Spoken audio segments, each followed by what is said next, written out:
సాగునీళ్ళు అత్తలేవని రైతులు ధర్నాలు చేస్తున్న ముచ్చట్లు మన రచ్చబండ ముచ్చట్లలో బగ్గనే చెప్పుకుంటున్నాం. స్కూళ్ళు హాస్టళ్ల విద్యార్థులకు అవస్థ అవుతున్నదని చెప్పి వాళ్ళు నిరసన చేసిన ముచ్చట్లు కూడా చెప్పుకుంటున్నాం.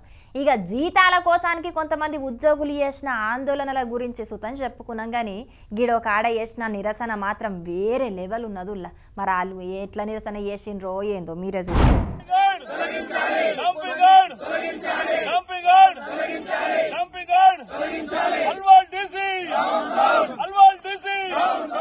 డంపింగ్ యార్డుకు వ్యతిరేకంగా వాళ్ళు ఎక్కడ కూకుండి నిరసన చేస్తున్నారో చూసిన రానుల్లా ముక్కు పుటలు అదిరిపోయే రేంజ్ల కంపు కొట్టే డంపింగ్ యార్డ్లని కూకుండి మరి డంపింగ్ యార్డ్ ఇక్కడ పెట్టొద్దని నిరసన చేసిర్రు.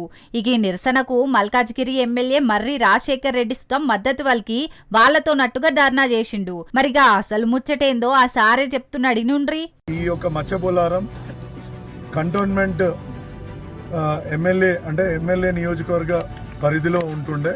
సో అప్పుడు అక్కడ ఉన్న మిలిటరీ స్థలాల్లో గ్రేవ్ యార్డ్ ఇవ్వడానికి వీలు కాకపోతే ఇక్కడ సామల వెంకటరెడ్డి 198, 199 సర్వే నంబర్లో ఇక్కడ సుమారు ఒక 20 ఎకరాలు ఆయన ఇక్కడ హిందూ శ్మశాన వాటికకు కేటాయించడం జరిగింది.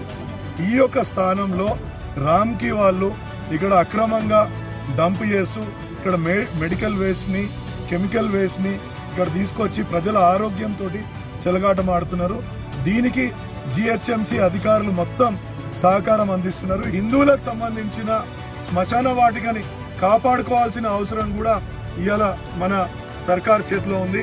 సో నేను ముఖ్యమంత్రి గారికి ఒకటే వినతి చేస్తున్నా, ఇక్కడ ఉన్న అధికారుల పైన మీరు చర్యలు తీసుకోవాలా, ఇక్కడ ఉన్న హిందూ శ్మశాన వాటికని కాపాడాలా, ఇక్కడ జరుగుతున్న వ్యాపారాన్ని మీరు అడ్డుకోవాలి. ఇన్నరా ఇదివరకు అక్కడోళ్లకు శ్మశాన వాటిక సుతం లేకుండేనట. కంటోన్మెంట్ ఏరియాలో ఉండుట్లా వాళ్ళు జాగియలేదట. కానీ ఒక పుణ్యాత్ముడు దయదలిసి భూమి దానం చేసుట్లా శ్మశాన వాటిక ఏర్పాటు చేసుకున్నారట. కానీ ఇప్పుడు సర్కార్ దాంట్లో డంపింగ్ యార్డు ఏర్పాటు చేసే వరకు అక్కడి జనాలు డంపింగ్ యార్డుకు వ్యతిరేకంగా నిరసన చేస్తున్నారు. డంపింగ్ యార్డు దగ్గర పట్లనే ఉండే వరకు అక్కడ కాలుష్యం ఎక్కువ పెరిగి జనాలకు రోగాలు అవుతున్నాయట. కాబట్టి ఇప్పటికైనా ఆ డంపింగ్ యార్డును అక్కడికేంచి తీసేయాలని జనాలు డిమాండ్ చేస్తున్నారు. మేడ్చల్ మల్కాజ్గిరి జిల్లా అల్వాల్ దగ్గరి మచ్చబొల్లారం ముచ్చటిది. మరిగా సీఎం రేవంత్ అన్నో జనాలు పెరుగుతున్నారు కాబట్టి డంపింగ్ యార్డు అవసరమే. కాకుంటే మనుషులు జీవిడ్చినాక కాష్టం చేయనికి శ్మశాన వాటిక సుతం అవసరమే. సెత్తన్ వేరే కాడికి తీసుకుపోయి సుతం డంపింగ్ యార్డ్ల వారేయొచ్చు. కానీ అదే శ్మశాన వాటిక దూరంగా ఉంటే మాత్రం చాలా తక్లీఫ్ అవుతుందని అంటున్నారు అక్కడి జనాలు. చూడాలే మరి వీళ్ళ నిరసనలు చూసి సర్కారు ఏ నిర్ణయం తీసుకుంటుందో ఏం కథనో.